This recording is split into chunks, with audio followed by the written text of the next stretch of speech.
Night fell on Interstate 40, cutting through the Arizona desert like a black serpent under a sky tinged with orange and purple. Jack Morrow had been behind the wheel of his Peterbilt 389 for 16 hours, hauling agricultural machinery parts from Phoenix to Oklahoma City. At 42 years old, with graying hair at his temples and wrinkles that told stories of thousands of miles traveled, Jack knew every inch of that road like the back of his hand. The radio played an old country song as he adjusted the rearview mirror. The solitude of the cabin was his most faithful companion, but that night something different hung in the air. Perhaps it was tiredness, or perhaps that inexplicable feeling that sometimes assailed him, as if the universe were about to change course. He looked at the photograph pasted on the dashboard. Sarah, his 23-year-old daughter, smiling that Christmas 5 years ago, before everything fell apart. Before the divorce, before she stopped answering his calls, before life turned into an endless road where he tried to forget that he had lost everything that mattered. Jack sighed and took a sip of the remaining cold coffee in his thermos. He still had 300 miles to go to his next stop. The road was strangely empty for this hour. Only the truck's lights cut through the growing darkness, and the desert stretched endlessly to both sides. That's when he saw the exit. A dirt road he'd never noticed before, marked only by a faded sign that read Secondary Route 47, Local Access. Something inside him, an impulse he couldn't explain, made him turn the steering wheel. The truck groaned as it left the asphalt, its wheels kicking up clouds of red dust. "What the hell am I doing?" he muttered to himself, but he didn't stop. The dirt road snaked between rock formations and dry creosote bushes. The twilight light had almost completely faded when Jack spotted something in the distance, headlights still. A car.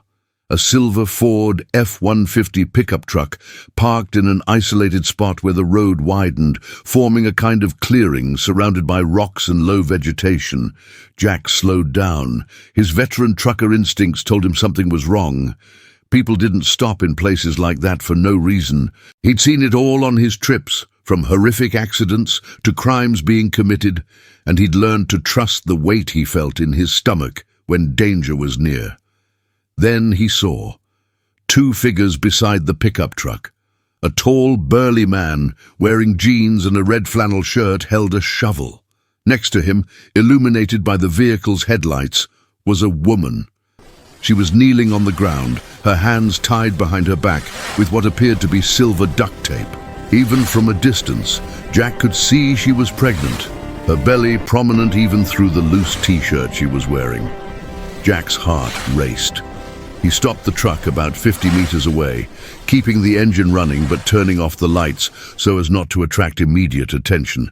His fingers trembled as he reached for his cell phone, but the screen showed no signal. Of course not. They were in the middle of nowhere. Through the windshield, he watched the scene unfold like a nightmare in slow motion. The man was frantically digging, creating a hole in the sandy ground. The woman was crying, her sobs reaching Jack even through the closed windows of the truck. She pleaded, her words indistinguishable, but her despair unmistakable. Jack knew that kind of scene.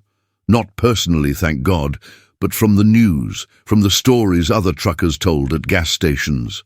A man digging a hole in an isolated place, a victim tied up.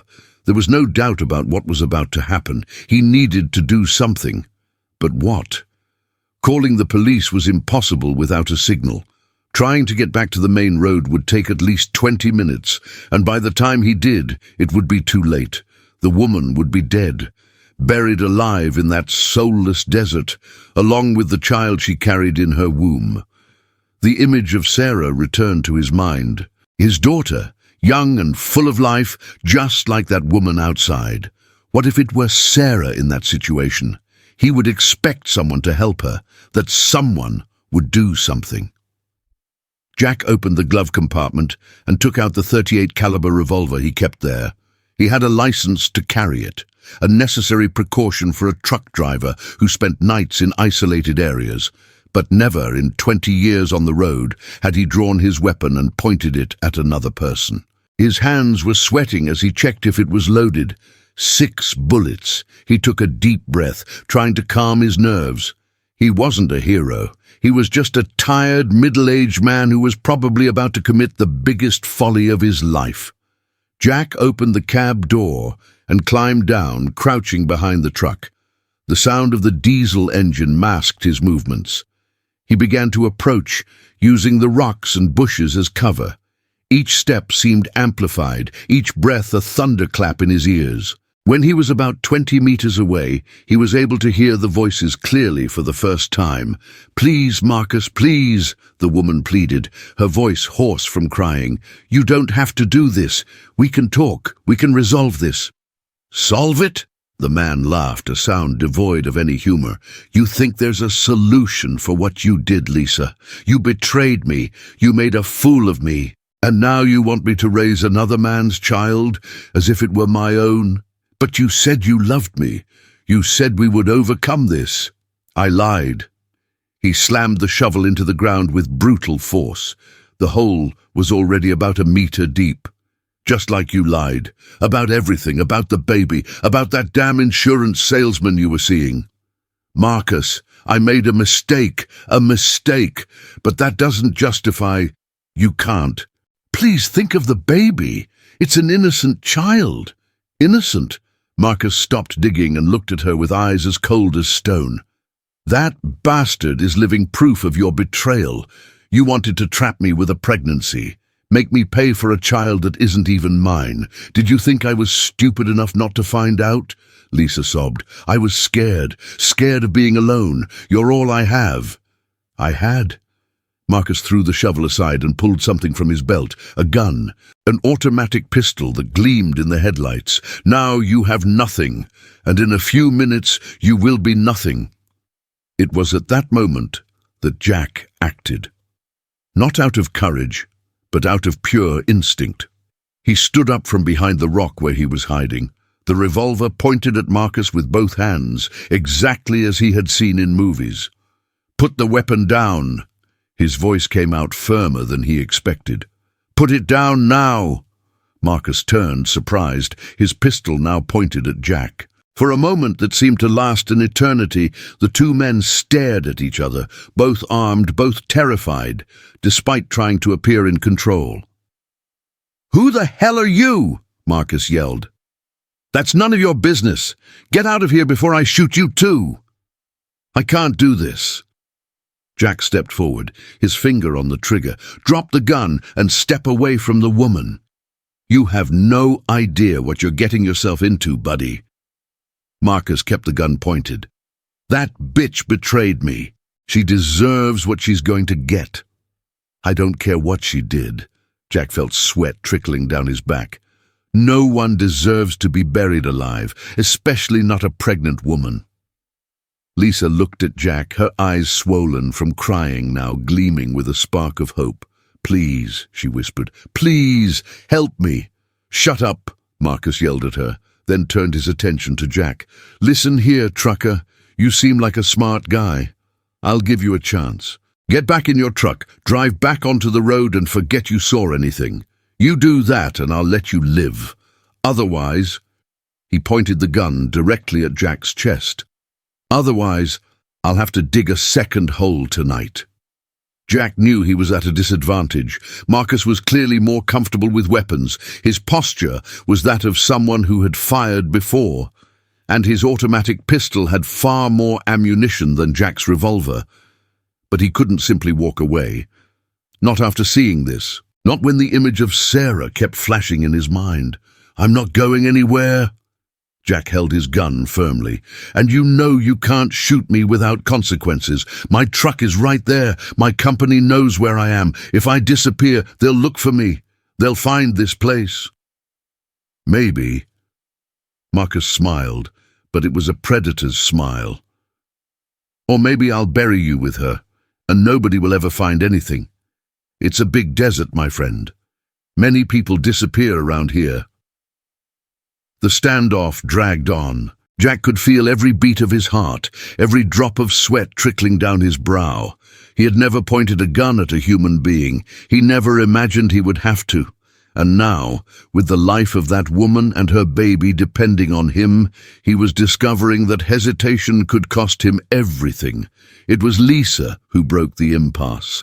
With a sudden, desperate movement, she threw herself forward, her hands still tied behind her back, trying to reach the shovel Marcus had left on the ground. Marcus instinctively turned toward her, his weapon moving. "You stupid bitch!" he yelled. And Jack shot. The sound of the gunshot ripped through the desert air, echoing among the rocks. Jack wasn't aiming to kill, but to incapacitate. The bullet struck Marcus's right shoulder, causing him to drop the pistol with a cry of pain. The gun fell to the ground, a few meters from the edge of the hole he had dug. Marcus clutched his shoulder, blood trickling between his fingers, his eyes wide with shock and fury. "You shot me! You son of a bitch! You really shot me!" Jack moved quickly, keeping his revolver pointed, and kicked Marcus's pistol away. Then, keeping the wounded man in his sights with one hand, he used the other to pull his pocket knife from his pocket and cut the duct tape that bound Lisa's wrists. "Are you okay?" he asked, his voice trembling now that the adrenaline was starting to wear off. Lisa was crying, but she managed to nod. "Thank you," she whispered. "Oh my God, thank you. You saved my life. You saved my baby's life." Marcus was sitting on the floor now, groaning in pain, clutching his shoulder. "You'll regret this," he muttered. "When the police find out the whole story, when they discover what kind of woman she is, the police will find out you were about to commit murder." Jack interrupted him abruptly. "The rest doesn't matter." He helped Lisa to her feet and led her to his truck. "Stay here," he said. "I'll get something to stop the bleeding, and then we'll try to find a signal to call the police." In the next few minutes, Jack worked on autopilot. He used his first aid kit to make a makeshift bandage on Marcus's shoulder, keeping his revolver close at hand in case the man tried anything. Marcus had lost his bravado. The pain and the shock of reality had transformed him into someone much smaller than he had seemed before. Lisa was sitting in the truck cab, shivering despite the night's heat. Jack gave her a bottle of water and a blanket he kept behind the seat. "How did you find me?" she asked, her voice still trembling. "How did you know?" "I didn't know." Jack looked at the dirt road he had traveled. "I just felt I needed to turn here. I can't explain it. It was like something was guiding me." "God guided you." Lisa touched her belly with her now free hands. "God sent you to save us." Jack wasn't particularly religious, but at that moment he had no better explanation. He drove back to the main road, with Marcus groaning in the back seat of the very pickup truck Jack was towing with a rope, and Lisa beside him in the truck's cab. It took another half-hour before they got a cell phone signal. Jack called 911 and explained the situation as best he could. The operator said they would send both an ambulance and police cars to the meeting point he described. While they waited, sitting on the shoulder of Interstate 40 with their emergency lights flashing, Lisa told her story. She and Marcus had been dating for 3 years. She discovered she was pregnant after a brief affair with a co-worker during a period when she and Marcus had argued and temporarily broken up. When they got back together, she tried to convince him that the baby was his, afraid of losing him. "I know it was wrong," she said, tears streaming down her face. "I know I lied, but I never imagined he would react like this. When he found out the truth through a DNA test he did without telling me, he changed completely. He became obsessed, angry. But I never imagined he would be capable of—" "It wasn't your fault," Jack said firmly. "What you did was wrong, yes. But nothing justifies what he tried to do. Am I going to lose the baby because of the stress?" she asked, touching her belly. "Will my baby be okay? The paramedics will check on you." Jack tried to sound reassuring. "But you're strong. Your baby will be too." When the police and ambulance finally arrived, it was a whirlwind of activity. Marcus was handcuffed, even though he was injured, and placed in an ambulance under police escort. Lisa was examined by paramedics who confirmed that she and the baby appeared to be fine, but recommended that she go to the hospital for a more thorough examination. Jack had to give his statement several times to different police officers. They examined his revolver, checked his license to carry it, and inspected the crime scene he had interrupted. The detective in charge, a middle-aged man named Harrison, shook Jack's hand firmly. "You did the right thing," Harrison said. "Do you know how many cases like this we see where nobody intervenes, where people just look the other way? You saved 2 lives today." "I only did what anyone should do," Jack replied, but the words sounded empty even to him. He knew that many people wouldn't have stopped. Many would have called the police and waited in the safe comfort of their vehicles if they would have done anything at all. It took almost 4 hours before he was cleared to continue his journey. The sun was already beginning to rise on the horizon, painting the desert with shades of gold and pink. Jack was exhausted, the kind of tiredness that goes beyond the physical and reaches the soul. Lisa approached him before he got into the truck. She looked small and frail in the morning light, but there was something different in her eyes now, a determination that hadn't been there before. "I will never forget what you did," she said. "You are a hero, a true hero." "I'm no hero," Jack shook his head. "I was just in the right place at the right time." "No." Lisa took his hand. "You chose to stop. You chose to help. You chose to risk your life for a stranger. That's the definition of a hero." She paused, then continued. "My name is Lisa Chen, from Sacramento, California. When my baby is born, I'm going to tell him or her about you, about the man who saved our lives." Jack felt a lump in his throat. "Take care of yourself, Lisa, and take care of that baby. He or she is going to need a strong mother." "I will." She smiled, and despite everything she had been through, it was a genuine smile. "I promise." Jack returned to the cab of his truck and sat in the driver's seat for a long moment before starting the engine. He looked at Sarah's photograph on the dashboard. How long had it been since they last spoke? 6 months? 8? He picked up his cell phone and before he could think too much, typed a message to her. "Hi, Sarah. It's your father. I know it's been a long time since we last talked. I know you're angry with me, and you have every right to be, but I need to tell you that I love you. I will always love you, and I want to be a part of your life again, if you let me. No matter how long it takes, I will wait, because life is too short and too precious to waste on pride and resentment. I hope you are well. With love, Dad." He sent the message before he could regret it, then started the engine and began to drive. Jack and Lisa's story spread quickly. In the following days, local and then national news outlets picked up the story of the truck driver who saved a pregnant woman from being buried alive.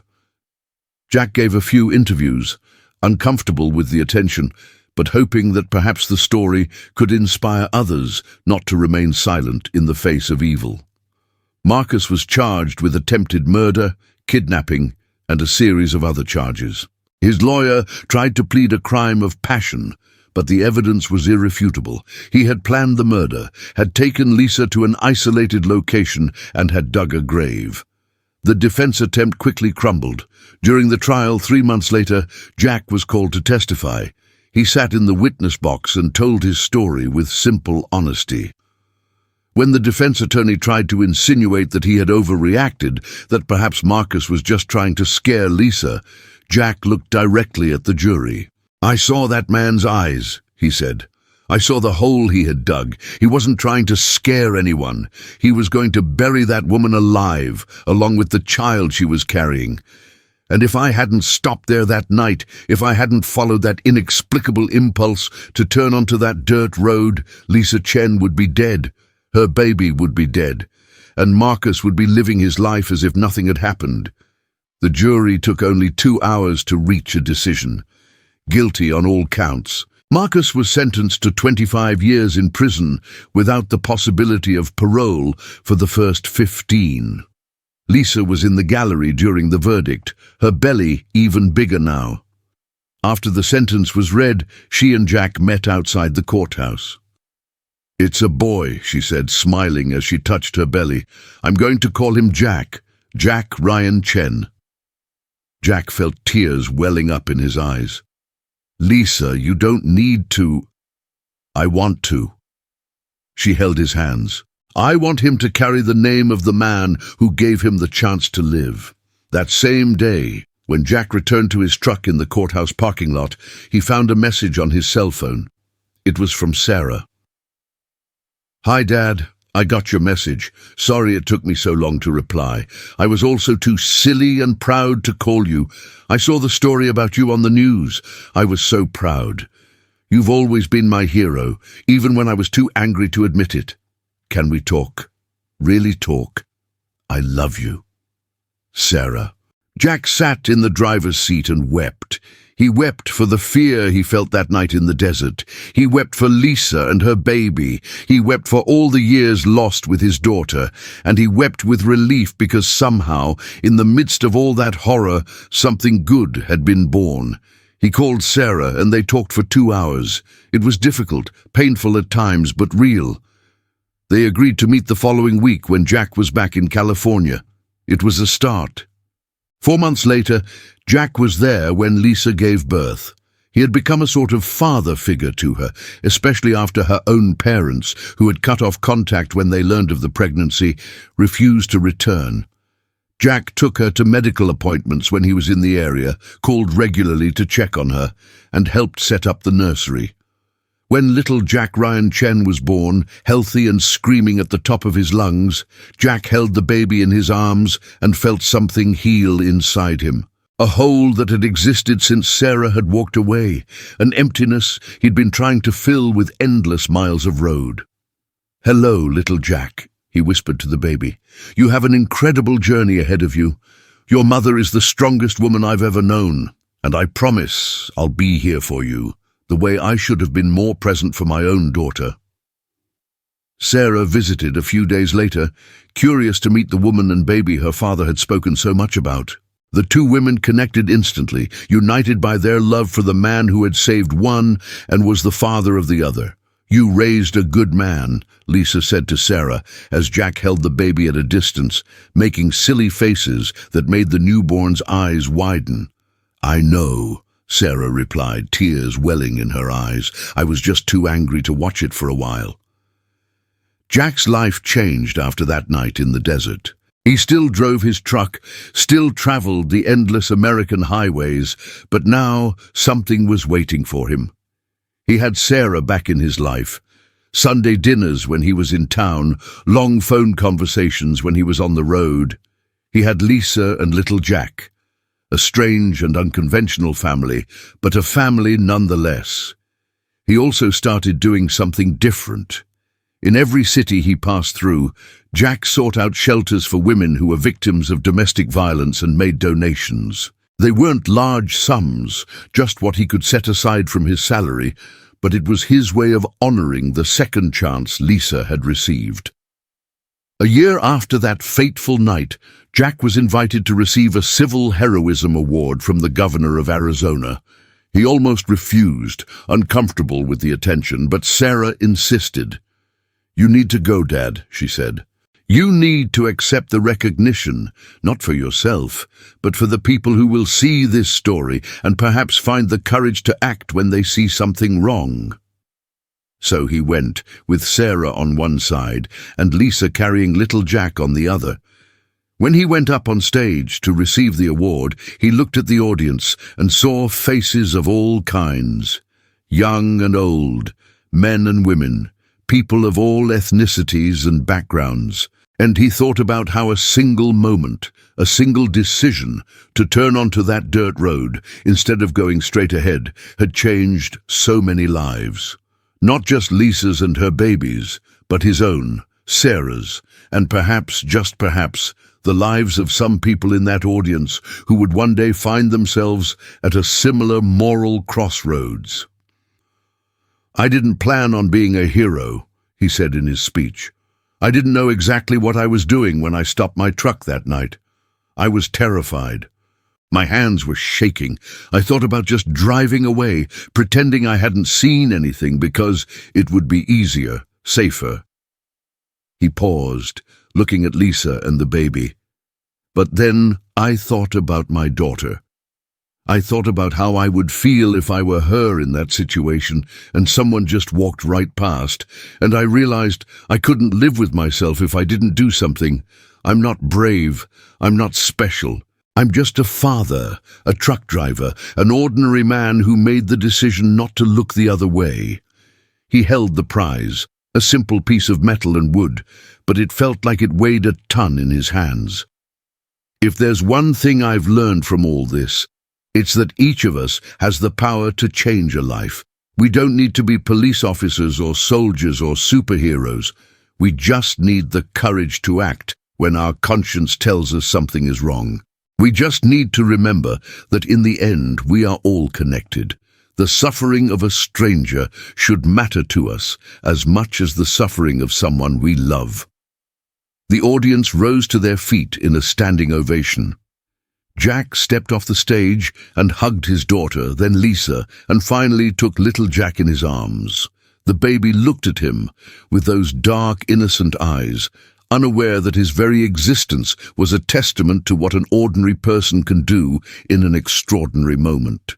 That night Jack drove back home, Sarah in the passenger seat for the first time in years. They talked about everything and nothing, relearning about each other, rebuilding bridges that had been burned. "Dad," Sarah said as they were almost there, "have you ever thought about stopping driving trucks, doing something different?" Jack considered the question. "Sometimes," he admitted. "But then I think of all the roads I haven't traveled, all the places I haven't seen, and I wonder how many other Lisas are out there, waiting for someone to turn onto that unlikely dirt road." Sarah smiled. "Do you think it will happen again? That you'll find yourself in the right place at the right time to save someone else?" "I don't know," Jack answered honestly, "but I know I'll be watching. I'll trust my instincts, because I've learned that sometimes the universe puts us exactly where we need to be, and it's up to us to decide what to do with that opportunity." They drove in silence for a while, the radio playing softly, the road lights passing by like falling stars. "Dad," Sarah said again, "try? I love you, and I'm sorry for all the time we wasted." Jack felt the familiar lump in his throat. "I love you too, darling, and we didn't waste anything. Sometimes we need to get lost to find each other again." Months turned into years. Little Jack grew up, taking his first steps and speaking his first words. Lisa found a stable job as a manager in a department store and became a vocal advocate for victims of domestic violence, sharing her story in shelters and schools, hoping her experience could help other women recognize the warning signs before it was too late. Jack continued driving, but now with a renewed purpose. He installed a sticker on the back of his truck with the number for the National Domestic Violence Helpline. How many people read that number while driving behind him? How many lives were touched by that simple action? He would never know, but he liked to think he was making a difference.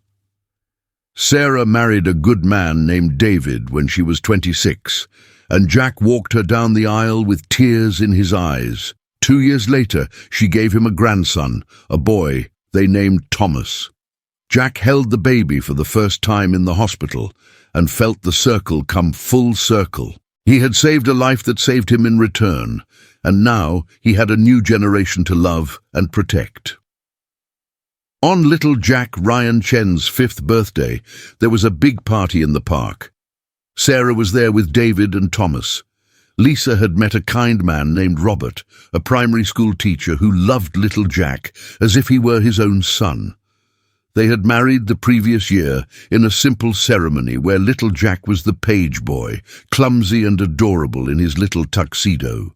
Jack Morrow was at the center of it all, the party's official grill master, flipping hamburgers and hot dogs while watching the children play.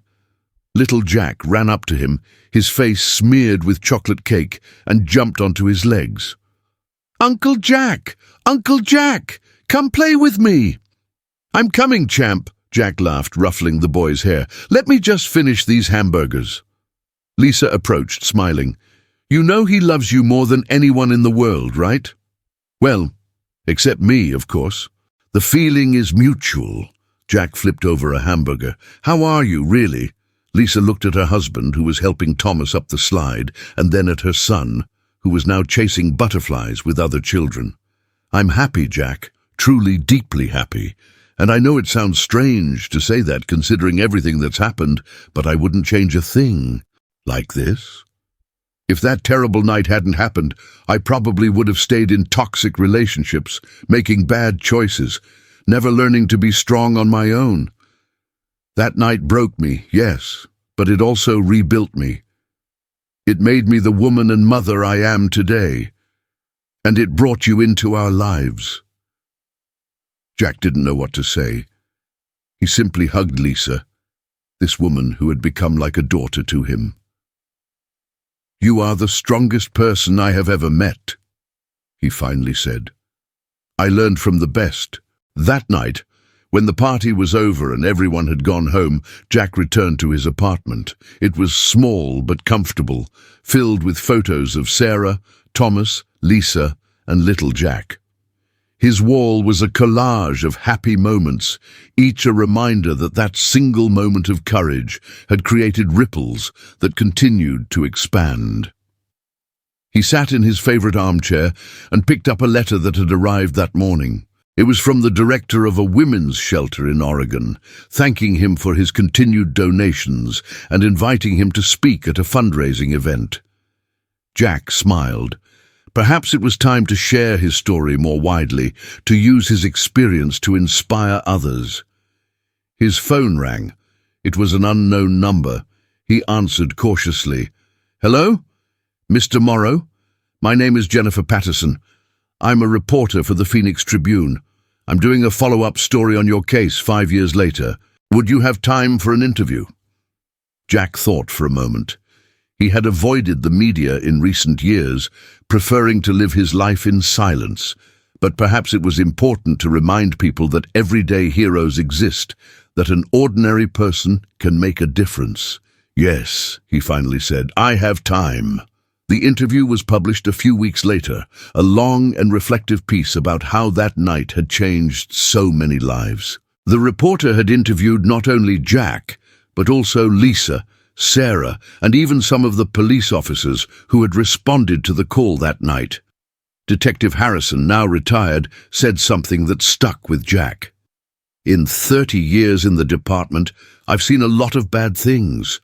Horrific crimes, people doing unimaginable things to each other. But I've also seen moments of pure kindness, like what Jack did that night. Those moments are what have kept me believing in humanity. They're what make me believe that despite all the darkness, the light always finds a way." The article went viral. Jack began receiving emails and letters from all over the country. Some were from people thanking him for inspiring them. Others were from survivors of domestic violence, sharing their own stories, and some were from ordinary people, saying that the story had made them think about their own lives, about the times they had chosen to look the other way when they could have helped. One letter in particular touched Jack deeply. It was from a 19-year-old boy named Marcus Jr. He wrote, "Mr. Morrow, my father is Marcus Chen, the man you stopped that night.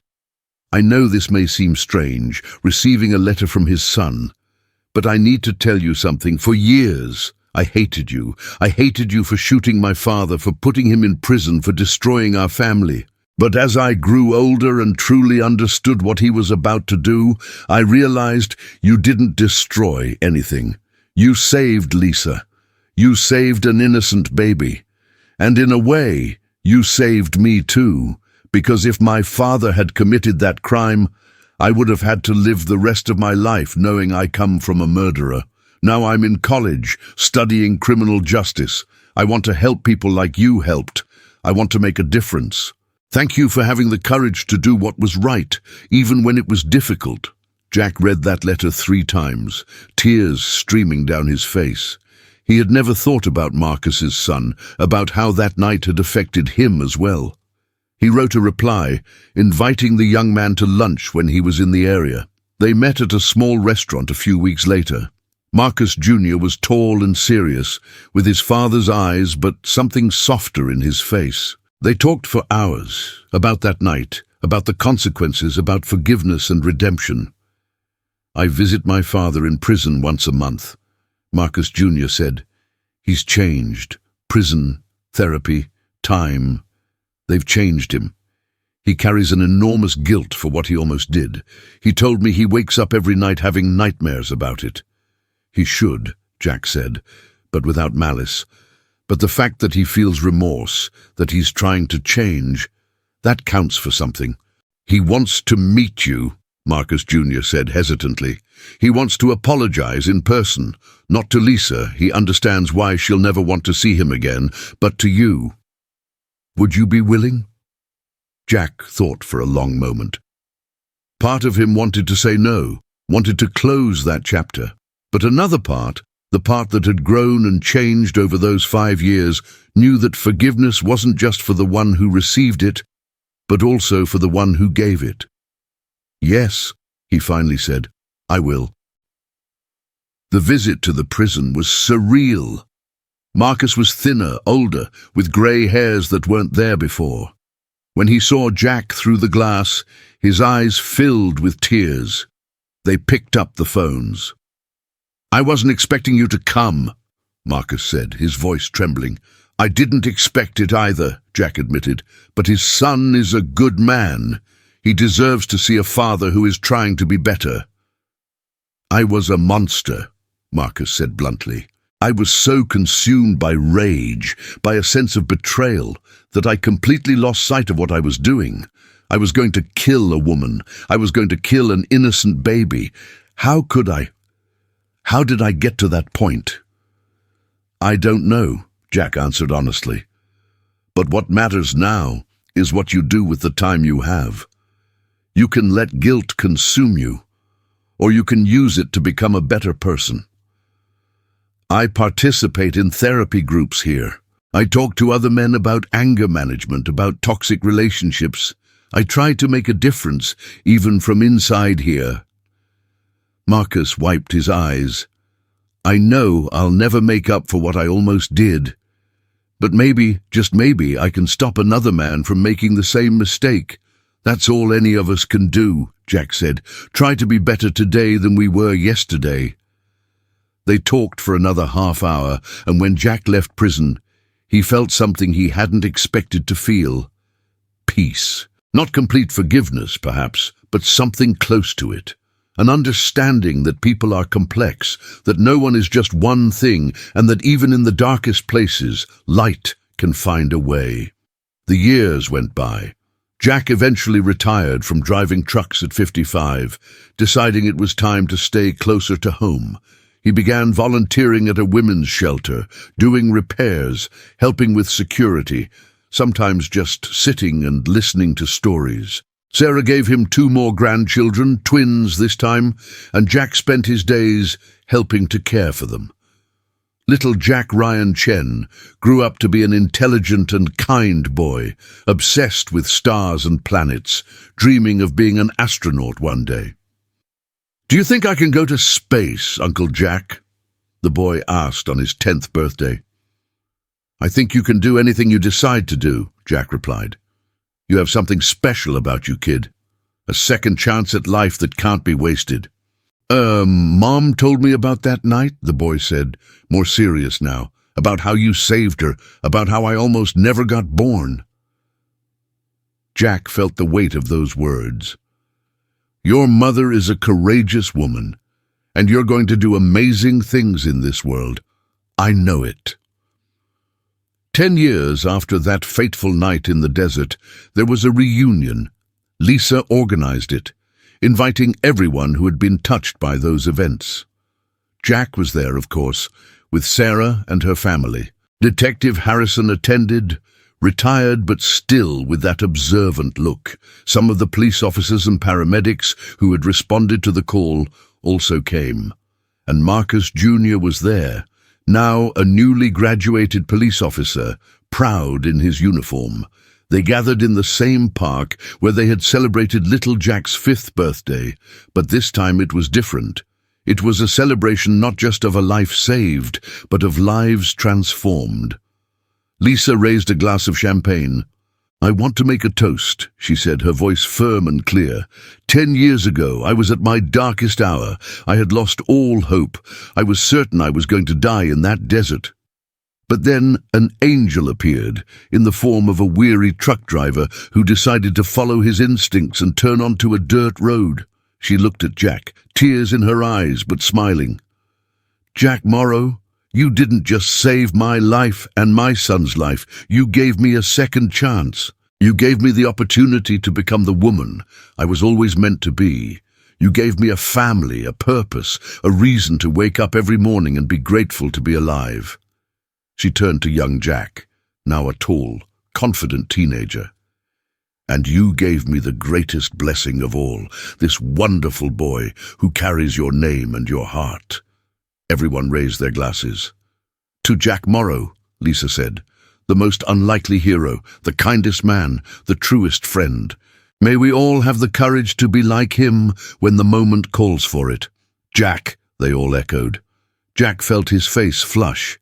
He would never get used to compliments, never feel comfortable being called a hero. But looking around that circle of faces, people whose lives had become intertwined because of a single night, he felt something he hadn't felt in a long time. Purpose, completeness, peace.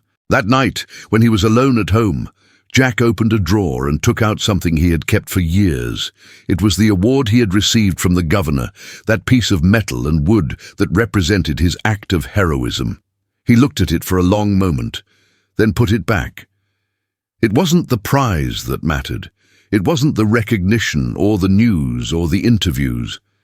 It was the boy who bore his name, now dreaming of the stars.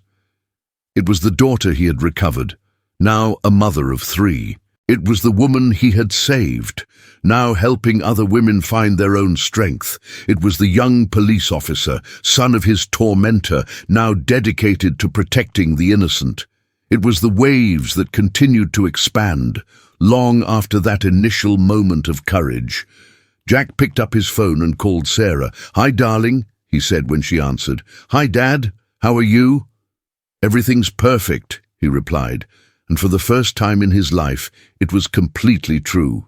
"I just wanted to tell you that I love you." "I love you too, Dad. Always." When he hung up, Jack went to the window and looked at the night sky. Somewhere out there, in the endless vastness of the American desert, was a dirt road. A faded sign marked Secondary Route 47, a place where 10 years ago, fate had decided to test an ordinary man and discover that he was extraordinary. Jack didn't believe in destiny, not really, but he believed in choices. He believed that each of us, at some point in our lives, comes to a crossroads, a moment where we can move forward, safe in our indifference, or we can turn around, take a risk, act. He had turned around, and in doing so, he had found not only the purpose he was looking for, but something far more valuable.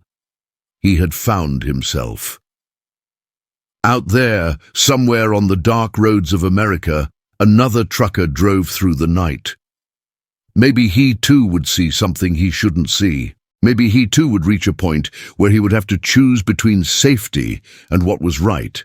And Jack hoped, with all his heart, that when that moment came, that truck driver would have the same courage that he had found that night in the desert.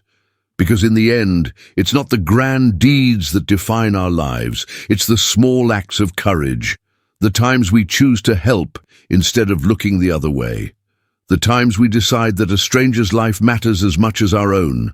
Jack Morrow was an ordinary man who did something extraordinary, and in doing so he proved that a hero doesn't need a cape or superpowers. Sometimes all a hero needs is the courage to turn around when everyone else keeps walking. And so, under the endless stars of the night sky, the story ends where it began, with one man, one road, and the choice to do what was right, even when it was difficult. Because that's how true heroes are born.